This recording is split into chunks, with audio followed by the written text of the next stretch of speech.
भूकम्पमा सानो एउटा बाबु थियो, मेरो हस्बेन्ड यहाँ घरमा हुनुहुँदैन थियो। सानो बाबुमा चाहिँ भित्र चुलामा खाना खाइरहेको थियो। हल्लिँदाखेरि अनि हल्ला अब कि बन्तीले घाँस लगाउने मान्छे सबै आर्थिक डरायो। अनि कोही मान्छे चाहिँ अब डोकोहरू छोडेर नाम्लो छोडेर भागेर आयो मलाई बोल्न। अनि त्यस पछाडि मलाई चाहिँ कस्तो भयो भने अब हाम्रो घर भत्क्यो। अनि एक्कासी घर हल्यो।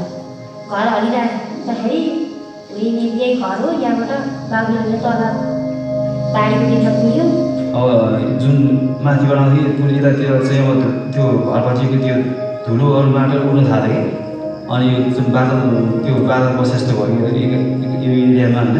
पछि गेरी फादर आएर हाम्रो गाउँ हेरेर अनि गाउँको मान्छेहरूको अवस्था हेरेर अनि गाउँमा बच्चाहरूलाई बिराम्रो स्कुल पनि थिएन, भूकम्पले लगेको थियो। त्यही भएर उहाँलाई चाहिँ एकदमै हाम्रो गाउँ पनि राम्रो लागेर हाम्रो मान्छेहरूलाई हेरेर पनि हामीलाई उहाँलाई सुरुमै पहिलोपटक नै देखा नै उहाँको अनुहारमा चाहिँ एउटा त्यो किसिमको हामीलाई केही सहयोग गर्नुहुन्छ जसरी पनि गर्नु हुनेछ उहाँले।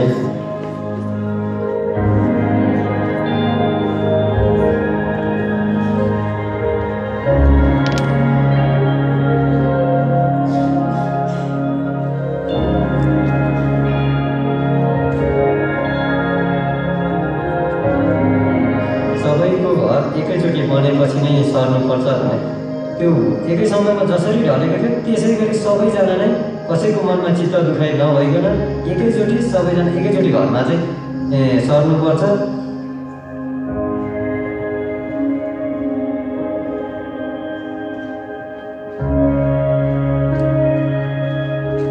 हाम्रो जीवनको अन्धकार हुन्थ्यो, यस्तो घरमा बस्ने सपना नै हुँदैन थियो। अब यस्तो नभए त्यो कटेजको उसमा 2 वर्ष बितायो। अहिले त धेरै खुसी लागेको छ। कटेजभन्दा घरभित्र बस्दा धेरै खुसी लागेको छ।